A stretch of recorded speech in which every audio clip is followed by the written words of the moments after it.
Hey everyone, it's Joe Glines, and I'm here in Dallas, and I'm talking with Jackie. Yeah. Hey, everybody. I'm here in Denmark, just outside Copenhagen. Yeah. Some year we're going to switch. He's going to come to my house, and I'm going to go to his house, and then we're going to really confuse people. Yeah, that's going to be funny. Or we can just switch sides on the camera. I don't know. Whatever.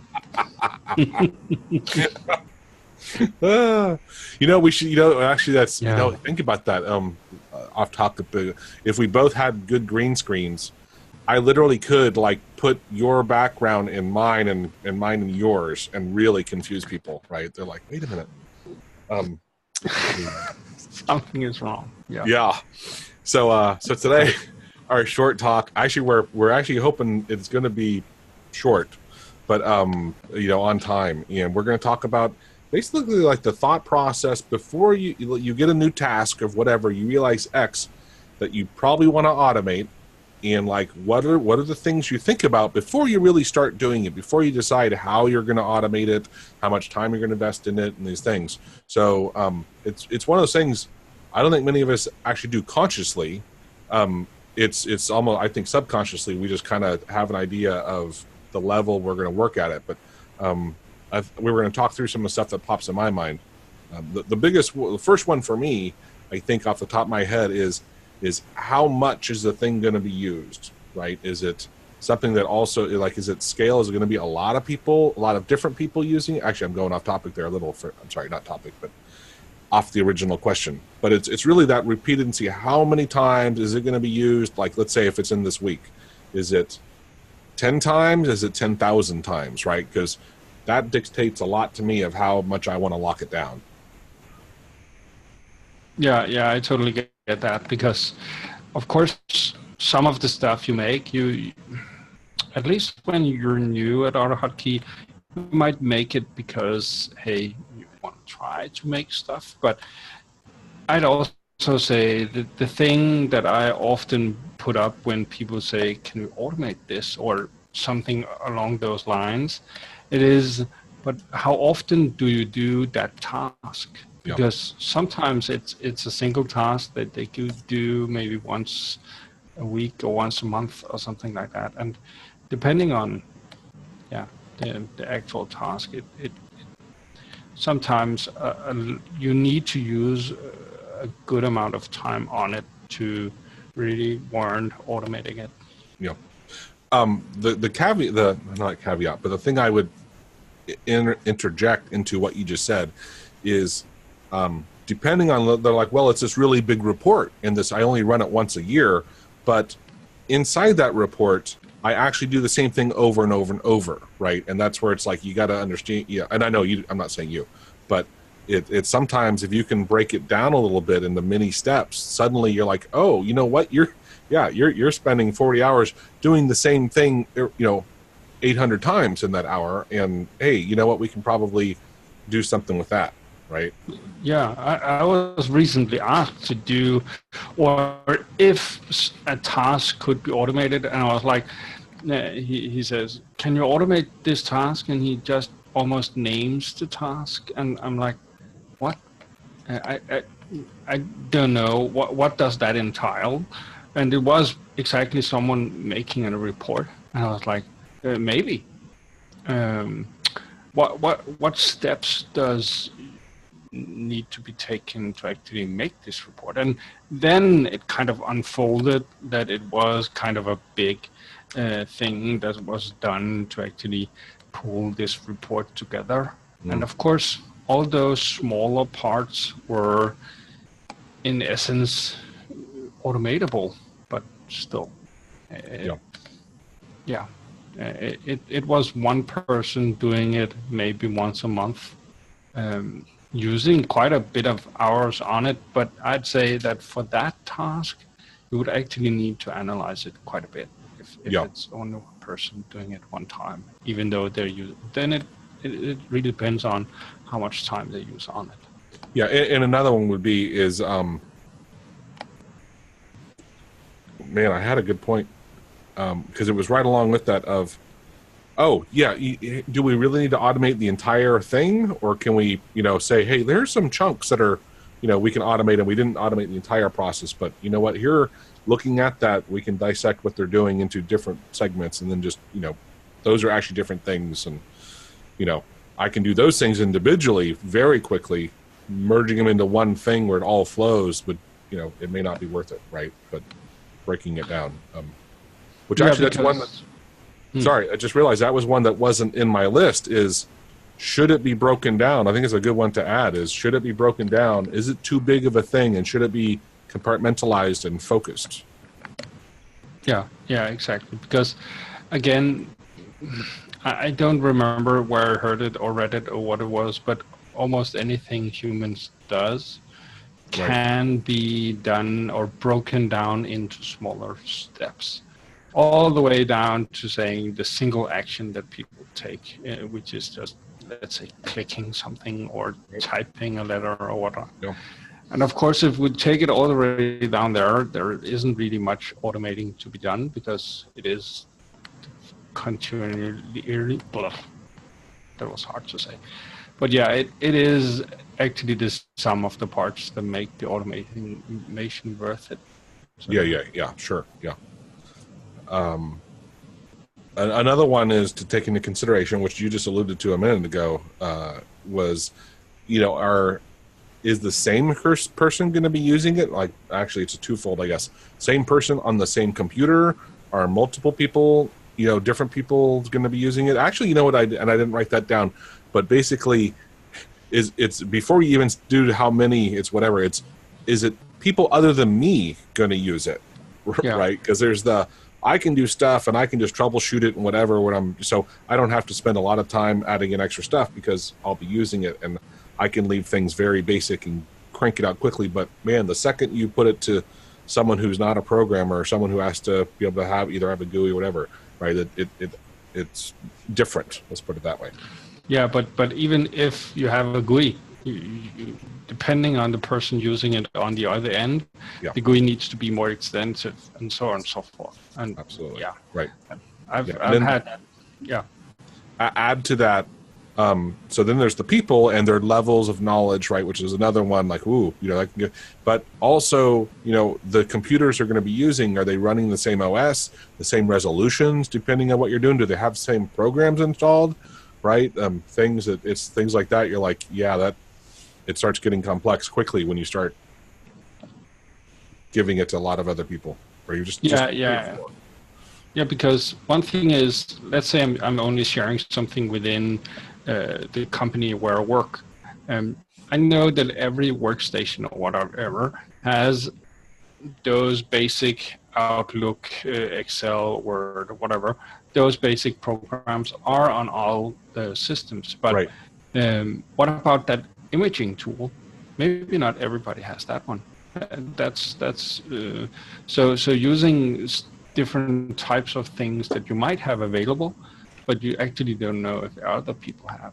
Yeah. And to pile onto that, which is also, I know this is the foundation of what you're bringing up, but access to things, right? Because even access to certain drives, or however you want to phrase it, you may or may not have the same access level to, or the internet, or whatever it is, your intranet.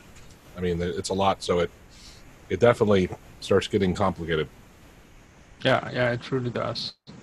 So I'd also say, how many times will it be used? That's a large one, and it's a quick estimate to know where we at.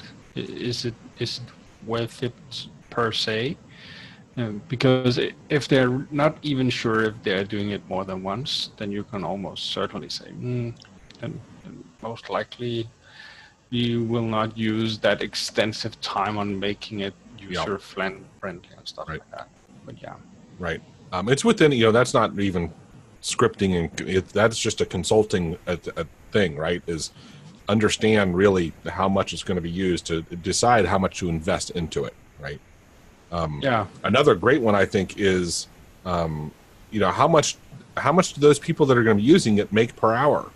Right? Because let's say I work at a law firm where the lawyers are charging $400 an hour or whatever, and I don't know what they make, but even something that doesn't use that much, man, if you can shave off some time, right? It's and you're getting paid X or whoever is that's writing the code. That's a huge difference.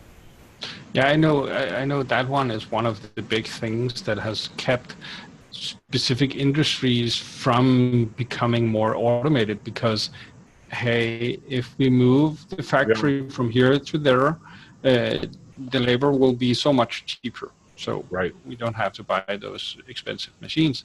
And then the machines become cheaper. Right. And okay, if we move the factory to here, over there, or over here, or wherever, then it becomes cheaper again. But it has kind of like an end point where you can't do that anymore, where either the automation or the machine that does it will catch up. Yep. Because if it's done enough, it warrants automation.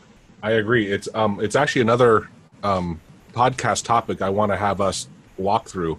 I was talking, and I think we'll have maybe invite Jim Ford on with us, because I've been talking to him about RPA stuff, and it was one of those concepts though of like, ever since even before, but the Industrial Revolution, that was when machines started being more efficient than people and replacing people, just machines. But slowly, then we got to software, PCs, and now we're writing robots that actually do this stuff. But it's all the same process, right? We've been making things more efficient that use less human things. Anyway, it's a whole other topic. I'm looking forward to that conversation. But but you're right. Another one, this is a big one, is just even then when the idea, especially this is more when, this comes up when other people ask me to do stuff. I'll think to myself, what are the odds that like I'm going to be doing something like this at some point in the future anyway, right? So if it's something like, let's say it was Excel and I hadn't done a lot with Excel, hey, you know what? I do use Excel a lot. And if someone had said, hey, can you help me automate this thing in Excel? I'm much more likely to actually say, yeah, let's go ahead and automate it, because I know I do a lot in Excel, right? So I would definitely be willing to spend more time up front, because I know in the long run I'll get to repurpose code. Yeah, exactly. I had that exact moment not long ago where I had what had I done? I reviewed someone else's code, found something that was quite useful, taken it out, rewritten it into the use that I had, and then I was about to name it something very specific for that one task. But it dawned on me just when I was naming it that, hey, if I name it just a little bit differently, I'll remember the next time that I read this, that this is usable for that specific thing. So yeah, totally. Having that in the back of your head all of the time to make sure that if you have something that's just a little bit similar or is generally usable, don't hide it away in some obscure place. Yeah. With a net, yeah. I love your point about the whole how you name it, right? Because it does affect your brain on when you try to recall it, that like, it's not that, it was this thing, when it really, it's the functionality is a better way to do it. You just brought up another one though of, which I do subconsciously, is when someone asks me to do something, the first thing, can you automate this, is I go look and see if someone else has already done it, right? Or something close to it, right? Is the very quick, like, you know what? Yeah, I can do that, right? And I'm like, just borrow someone else's code and, change a few things. Yeah, and you can say whatever you want because, of course, licenses and all of that stuff, but having it all out there and not having everybody around the globe keep inventing the, I don't know which English term you would use. The wheel? But the wheel or the deep sourcer or whatever. Yep. Doesn't matter. But yeah, just the idea of having code that someone else has written out there, both for people to review, even take snippets from or learn from in one way or another, I feel that it's very important. It's a great thing to have available. Whoa, hey, man, I really screwed up my file here. There we go. So one other one is, which is probably the very first thing that should be asked, and often, sadly, it's not asked because we just don't think about it, is when do you need this done by? Right? Because sometimes people come to you, they want some automated, and they don't even say, but they're like, they actually need it the next hour, right? Or something crazy. And you're like, just do it, Yeah. And even if not, even if it is, well, I have 3 hours, then I'm like, hey, maybe I can, again, bite size, make something tiny to still help in the process. But I'm like, oh, I'm automating the entire thing, right, is out of the question. But it's interesting because we had the one earlier with how much does the person use it earn or whatever is paid per hour. And here we have how fast do you need it, and I've had recently where I was writing something for a colleague and he asked me if it could be automated, and I said, let's look at it, let's see if it can be automated, and it could. And me and him and kind of a team up to actually get it going and working, because he knew all of the things that needed to happen. I was able to automate, so that worked well. But still, I think in all, maybe the two of us used at least 4 or 5 hours or something to make that thing. And I think it was warranted because he did it quite a lot of times each week, and he would need to do it almost 100,000 times before he was done with it.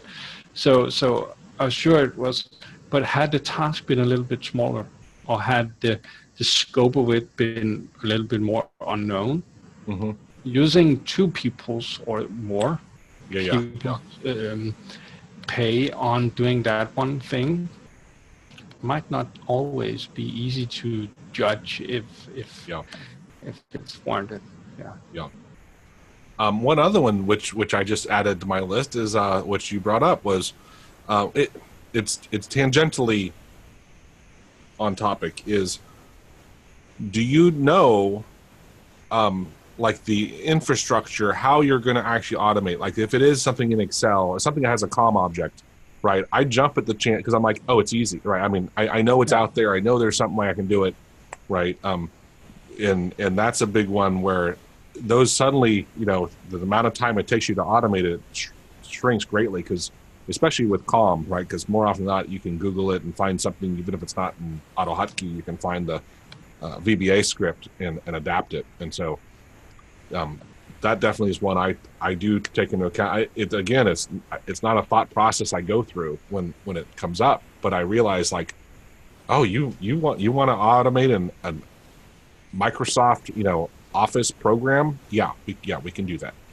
Yeah, I had recently where, because Internet Explorer, someone saying, oh, it's in a browser, great.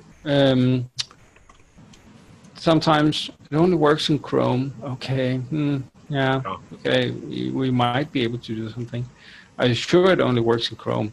Yeah. Someone told me it only worked in Chrome. Okay, but right. Let's try and run it in IE, and it worked. Interesting. Okay, so we'll keep with that one, but I'm happy to have both options. But I'm better in IE, and as soon as I found out that it worked in IE, I was quite ready to just help the guy, right? Because there wasn't really any learning curve to it. Right. Just tell me what needs to happen, and we'll get it done. Yeah. And I also had someone else come over and say, yeah, I have this task. Can you help me with it? Of course, sure. It's in a browser, he says. Okay, that's fine. Is it IE? I kind of casually asking. Yeah, it was. Okay, great. And I come in and look at it, and it's some kind of Silverlight program, unable to get to anything. Yeah. So, thankfully, do you agree it's much rarer now? I have stopped. I haven't seen one of those in a long time. I think it's HTML5 that kind of did away with most of those. Yeah. So I have another one I thought up, which is it's a great one, because this one I don't normally think about. But basically, how expensive or / what are the costs if errors are made in the process, right? And if you can have a human, if it's it's a really big screw up, and and I guess it kind of goes into how mundane is the job. Having the computer actually automate it, can really possibly lead to big benefits that weren't actually the cost of the person doing the work, right? Yeah, that's an interesting point because, again, we've probably both hit both of those where you have a task that's quite mundane and needs to be done many times over, but it probably wouldn't cost too much to actually have someone just sit there and do it. But at some point, they would get kind of tunnel vision or whatever and forget or just kind of mistype or copy the wrong thing or whatnot, where the computer doesn't, with the correct steps, of course, the computer doesn't make any mistakes like that. Yeah. You just keep doing the exact same task the exact same way. And that's where we as humans kind of, after maybe having done it a few, I'm saying hundreds of times, and then that might be too much because, hey, if a task takes 3 minutes to do and you need to do it 30 times, then you're already on an hour and a half just to do that. So sitting there intensely doing the same thing over and over. I had someone recently ask me if there was a good way that I could perhaps help him with, because he had to keep copying his exact credentials into the program, just like a signature or something else. But always when he got to the last piece of what he was doing, he needed to copy that information. But instead of typing it all, he had at least put in the block of stuff he needed in a Word document, and he was like switching and copying the things that needed to go into each field. Right. I was like, that's an easy thing. You don't really need to do much here. I'll give me a couple of minutes and we'll have that for you, because it was something he did often and the information really never changed. So he just needed some global hot strings, and that was it. I think we're running out of time here, but I think the last one I would say that just popped in my head too is, is there going to be any benefit of being able to write a log file if there was a lot that's going on, if for some reason you wanted a history, like you could do advanced analytics, or at least even go back and see what actually happened and what went wrong, because when humans do stuff, right, we almost never take the time to note anything and this and that, right? And plus we'll just miss it for the reasons you were just describing too, is we just get burned out and don't care. But it's so easy to build into it, writing a log of what transactions actually happened. And then being a data scientist, I look at that data and go, wow, I can actually, get some interesting insights here and learnings. So that's something that possibly could come into the equation. Yeah, because it gives you history, right? Which is kind of invaluable in some places, where how else are you really going to learn what happened? So the issue with someone sitting there typing something wrongly, or sending the wrong order, or whatever it might be, but then coming back at a later time saying it was you, or whatever. They might not really point the finger and say something like that, and it will be kind of like without real proof. Right. So you'll be at a place where, it might have been you, it might not have been you. Okay, it might not have. Outlook might not have worked, or it might have sent it the wrong way, or it can be so many things. Yeah, actually, so just to add to that, let's say you had 2 or 3 people doing this, you can easily write like the computer name or username in the log with it, and so then you have the exact proof of at least what computer was used. I was teaching someone SPSS, which is the statistical program I've used for 20 years, whatever. And you can check a button and it will say, record a log of everything you do in this log file. And it's funny because I was telling her the same thing. I'm like, you can go back and look at what you did, and one is you can even repeat what you did if you want to, because it's the code to actually execute it. But the ability to go back and look and say like, man, did I do this right? Oh, look, I actually I grabbed the wrong thing there. This is wrong. Is incredibly helpful. Yeah, that's true. Awesome. Well, any others you can think of, top of your mind? Oh, well, yeah. I was going to say, obviously for us, the main stuff we're doing, is it going to be run on a Windows computer? Duh, right? But it is. I know you've done this too. People will say, hey, I'd like to contact you. I want to automate something. Great. You talk through a lot of stuff, and then suddenly they're like, oh, no, I'm running a Mac. And you're like, yeah, okay. Nowadays, I tell them you can create a virtual environment, right, and run it there. It's fine, but it is. Yeah, it is a limitation. That's true, and for other stuff, it might be the version of the OS where some stuff might not work on older versions of Windows or on Windows servers or whatever it might be. So yeah, it's always a good thing to kind of have with you when you're thinking about this. What kind of system is it running on? Are we talking right now about running on a client computer or on something completely different, like a Linux server or something? Just to be not sneaky, I'm trying to think of the right way to say it. I do have one more, and